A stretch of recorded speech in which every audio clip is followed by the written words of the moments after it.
Welcome, Transformer fans. My name is Composite Enerjoe, and today's review is on the Transformers Universe Voyager class Leo Prime. And here he is in his alt mode, which is a Cybertronian styled lion.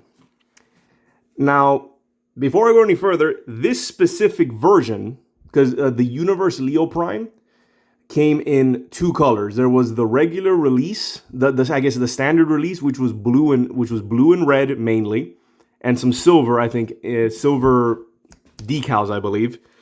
But this one is a Target exclusive version of the character, whose color scheme is an homage, basically one big reference to the character Leo Convoy, who I believe was from Japan's sequel to Beast Wars, I think called Beast Wars 2nd. I believe, don't quote me on that, but I believe that's what it is. So yeah, so here he is, and he looks really cool. And I've seen the other version as well, and to be honest, I prefer this one because it's a nice homage, which is a cool reference to the character to the original Leo Prime, or Leo Convoy as he was called. So yeah. And if you can also tell, this guy is a repaint of Transformer Cybertron's Leo Breaker. He's basically the same figure with two changes done to it. And I'm not just talking about the actual repaint, him being a repaint. The two things they also changed is that on his head here, this little Autobot crest, this silver thing, that's a button. When you push it, you see how the jaw moves? Apparently, the original Leo Breaker had lights and sounds, which they stripped out of this figure, which is kind of a shame. And the other difference was, but again, the function is still there, so you have this like talking button, I guess. But yeah, this is what I'm guessing. This is what the button was. I don't know what the lights would have been or what the sounds were, because I don't, have Leo Breaker. But yeah, Leo Prime. The original figure had one, this one doesn't.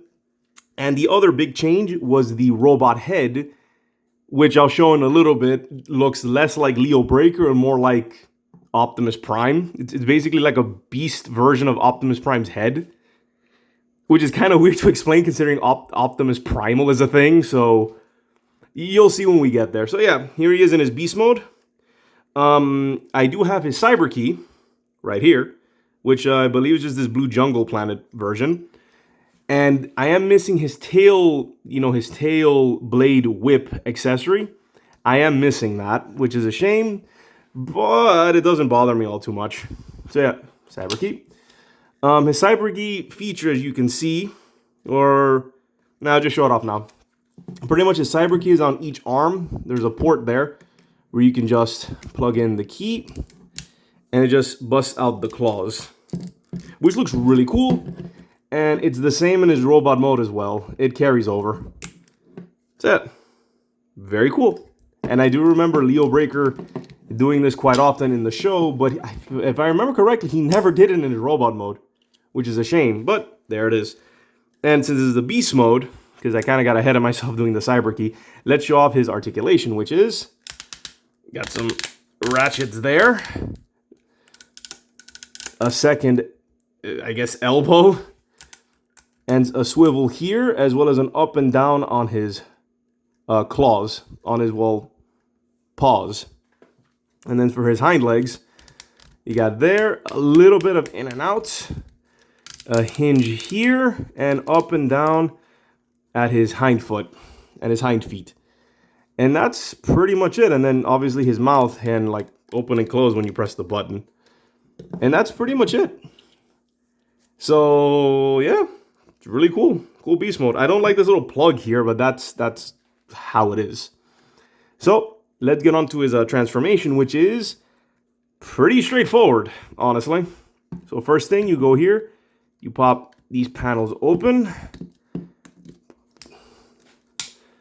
pull them down, and then you bring this, push these up for clearance. Ratchets. And then you rotate this assembly and it'll click into place.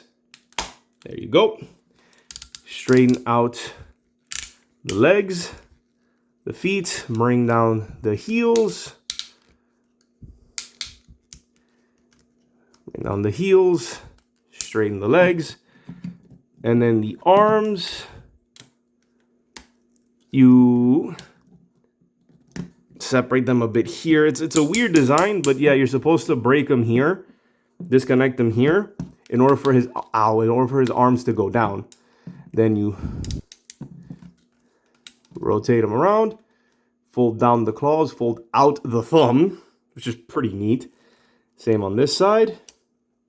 And yeah, he's almost done. The next step is the head reveal, which you just put your finger here, bring this entire thing up, and there we go, clicks into place. And here we have that beast, like I was saying, it's like a bestial Optimus Prime head.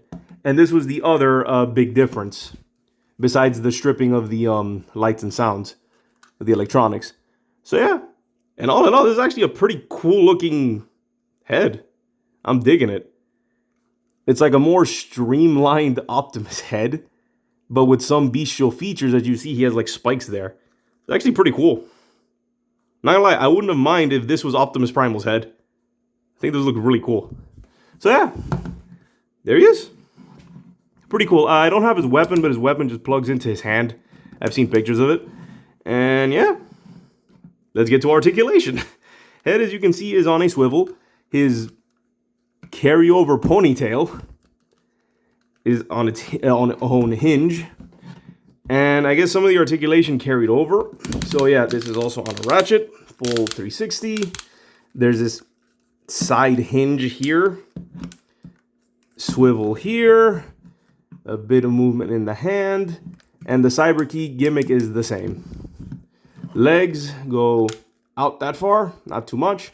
Forward, back, bend at the knee, and a little bit of up and down on the toe. So yeah, honestly, it's not the best articulation. It's doable, but the way he's designed is a bit awkward for my liking. I feel like they could have done a better job with this, but I think he's all right. I think he still works fairly well.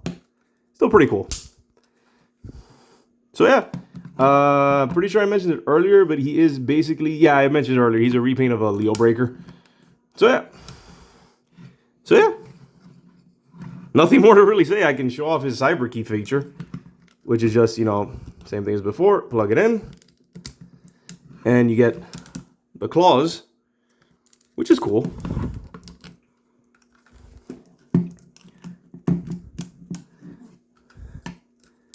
And there you go. So yeah, even though I think the posability is a bit awkward, he does have it, which is pretty nice. Oh, and I forgot. You also have this extra hinge here.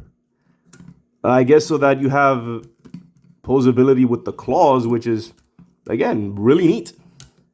So yeah, this is a nice solid figure, just with an awkward, I think it's just an awkward shape. I don't know why. I just feel like they could have, I don't know. I don't know. I don't know what to say. I like it. It's a solid figure. I love the homage. It's a I think it's a really good figure. But I feel like some choices they made were a bit odd.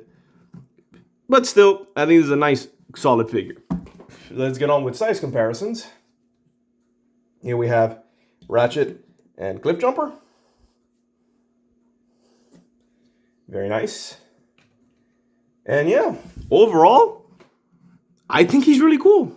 Again, I'm digging the head. Also, that also works here. Yeah, this is a very nice, pretty solid figure. No real complaints here. Well, that's not true. I've been complaining quite a bit. But yeah, it's a nice, solid figure.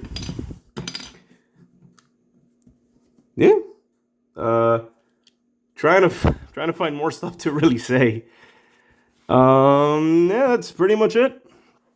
Overall, solid figure. Recommend him. I think he's worth getting. And he does retain basically all of the features of the original Leo Breaker, including one special one for viewers out there who are familiar with what Leo Breaker can do. Yeah, he can do it too, which is really neat. And I can't wait to show you all that, one day.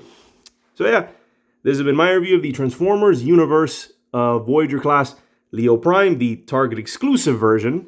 I gotta specify because it's the same name. So this is the Target exclusive version that is based off of Leo Convoy. And this is Composite Enerjoe signing off. Peace out and be safe.